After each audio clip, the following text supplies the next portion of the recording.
चलिए तो फिर अगला क्वेश्चन डिस्कस करते हैं। अगला क्वेश्चन जो आपके सामने लिखा गया है TFR 2023 में रियल एनालिसिस में आया था। और इस क्वेश्चन में हमें क्या दिया गया है, एक सीक्वेंस ऑफ फंक्शंस दी गई क्लोज इंटरवल से आर तक, defined as sine of n square x plus cos of e की power n times x upon 1 plus n square x के।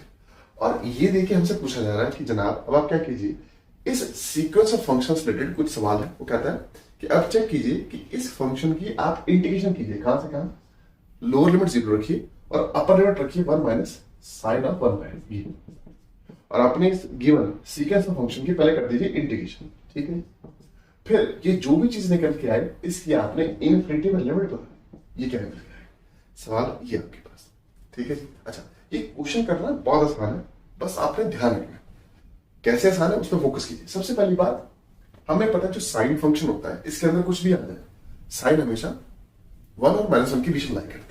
ठीक है, सिमिलरली कॉस फंक्शन जो भी है ये भी हमेशा -1 to 1 के बीच में लाई करता है। तो इन दोनों का जो सम है कभी 2 को क्रॉस नहीं करेगा, कभी -2 से पीछे नहीं जाएगा।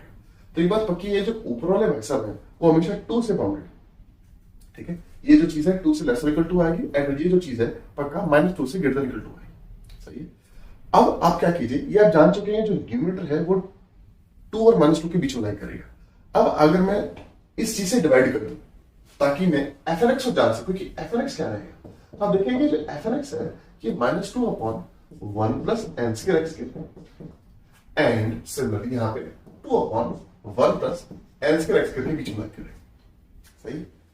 अब यहां पे हम क्या करने वाले हैं, अपने fnx की इंटीग्रेशन करेंगे और अपने इस क्वेश्चन को सॉल्व कर लेंगे बहुत आसानी से। अब हमें पता ये जो भाई साहब है क्योंकि इन दोनों के बीच में लाई करेंगे तो इनकी जब मैं इंटीग्रेशन करूंगा कहां से कहां, 0 से 1 माइनस साइन ऑफ 1 बाय के बीच में, वो इन दोनों की इंटीग्रेशन के बीच में लाई करेंगे।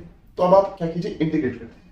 तो जब आप इसकी इंटीग्रेशन करेंगे 0 से कहां तक, 1 minus sine of 1 upon n, ये पक्का छोटी बराबर आएगी इसकी इंटीग्रेशन से 0 से 1 माइनस साइन ऑफ 1 बाय। ध्यान रखिएगा मैं साइन को s लिख रहा हूं। ठीक है, हाँ जी, एंड यहां पे 0 से 1 माइनस साइन ऑफ 1 बाय।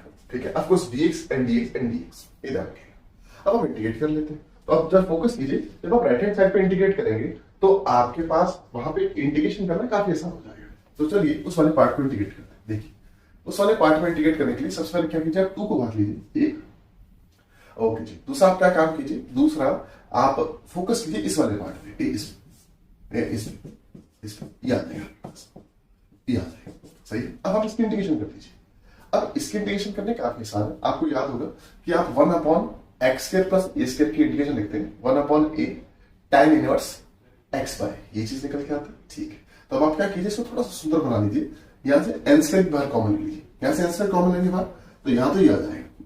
सही है, यहां से ही कॉमन हो जाएगा और यहां पे हो जाएगा आपके पास ये चीज हो जाएगा। सही है, तो ये हो जाएगा x square plus 1 upon n square. ठीक है जी, तो ये इस चीज को हम लिख देते हैं 1 बाय n का होल स्क्वायर। सही, तो अब इसकी इंटीग्रेशन कर देते हैं। तो 2 बाय n स्क्वायर वैसे बाहर हो चुके हैं, अंदर चलते हैं। तो अंदर क्या आता है, 1 अपॉन एक्स स्क्वायर प्लस ए स्क्वायर की इंटीग्रेशन आती है 1 अपॉन ए। अब यहाँ पे ए क्या है, 1 बाय n, तो आएगा 1 अपॉन ए। ठीक है, tan inverse of X by A, यहाँ पे एक्स है, एक्स बाय ये से निकल के 1 बाय ये निकल के आएगा। तो जब आप इंटीग्रेशन करेंगे आपके पास ये निकल के आएगा। लिमिट अभी हम डाल दें। ठीक है, तो यहाँ पे थोड़ा सा सॉर्ट आउट हो चुका काम, इस n को ऊपर ले जाइए, इसे कैंसिल कर दीजिए, ये खत्म हो जाएगा। तो बाहर आपके पास 2 बाय n बच जाएगा। सही है, और इस n को भी आप ऊपर ले जाइए तो यहाँ पास क्या हो जाएगा, nx हो जाएगा। सही है, अब आप इसमें लिमिट डाल दीजिए। लिमिट क्या है आपके पास, 0 से 1 माइनस साइन ऑफ 1 बाय, तो नीचे 0 हो जाएगा, ऊपर आएगा 1 माइनस साइन ऑफ 1 बाय। ठीक है जी, 2 बाय को आप बाहर रखिए, अंदर चलते हैं। तो x की जगह पहले उसको डालिए, तो n टाइम्स क्या आ जाएगा, 1 माइनस साइन ऑफ 1 बाय। ठीक है जी, एंड माइनस, ठीक है जी, n टाइम्स 0, वो तो ऐसे 0 हो जाएगा, तो उसमें तो कोई दिक्कत वाली बात नहीं। ठीक है जी, ओके जी। तो इसके ऊपर हम क्या लगा लेते हैं, यहां पे हम क्या करते हैं, सबसे पहले tan इनवर्स लगा लेते हैं ताकि सब ठीक रहे। tan inverse of n times 1 minus sine of 1 by, ये चीज आ जाएगी। ठीक है, एंड माइनस क्या आएगा, माइनस tan इनवर्स 0 आएगा, वो 0 आएगा, वो कोई दिक्कत नहीं। तो आप देखेंगे कि हमारी ये जो गिवन इंटीग्रेशन है जो n पे डिपेंड करेगी, ये इससे छोटी बराबर आएगी। ठीक है, क्योंकि उसकी इंटीग्रेशन ये निकल के आएगी। अब आप फोकस कीजिए कि ये इंटीग्रेशन तुम्हारे पास आ चुकी है। अब हमें पता है as n goes to infinity, चाहे अंदर वाला पार्ट जहां मर्जी जाए, tan इनवर्स फंक्शन एक बाउंडेड फंक्शन होता है। 2 by n as n goes to infinity 0 जाएगा, ये 0 जाएगा, ये बाउंडेड है तो प्रोडक्ट पक्का 0 जाएगा। मतलब ये बात पक्की है, वो जो राइट हैंड साइड वाले भाई साहब है, as n goes to infinity, ये पक्का 0 हो जाएगी। यही बात है ना, फोकस कीजिए। यहाँ पे फर्क ही क्या है, यहाँ पे तो सरफेस फर्क सिर्फ माइनस का ही है। इस माइनस को आप बाहर जब कॉमन ले लेंगे, ये सारी चीज सेम रहेगी, तो यहाँ पे माइनस आ जाएगा। तो ये पता लगता है कि इसकी इंटीग्रेशन ऐसे कुछ निकल के आएगी। एंड इस पे भी as n goes to infinity करेंगे तो ये बाउंडेड है, ये 0 को जा रहा है तो प्रोडक्ट 0 को जाएगा, मतलब ये वाला पार्ट भी आपका 0 को जाएगा। तो हम बाय स्क्वीज प्रिंसिपल ये कह सकते हैं as n goes to infinity, इस वाले गिवन इंटीग्रेशन की जो लिमिट आएगी वो भी क्या निकल के आएगी, 0 निकल के आएगी। तो अगर आप देख पा रहे हैं, आपके पास जो सही ऑप्शन है वो ऑप्शन नंबर बी निकल के आएगा। बी पॉजिटिवली हो कि ये क्वेश्चन भी आपको बहुत ही अच्छे से समझाया होगा। अब हम आगे चलते हैं और अगले क्वेश्चन को डिस्कस करते हैं।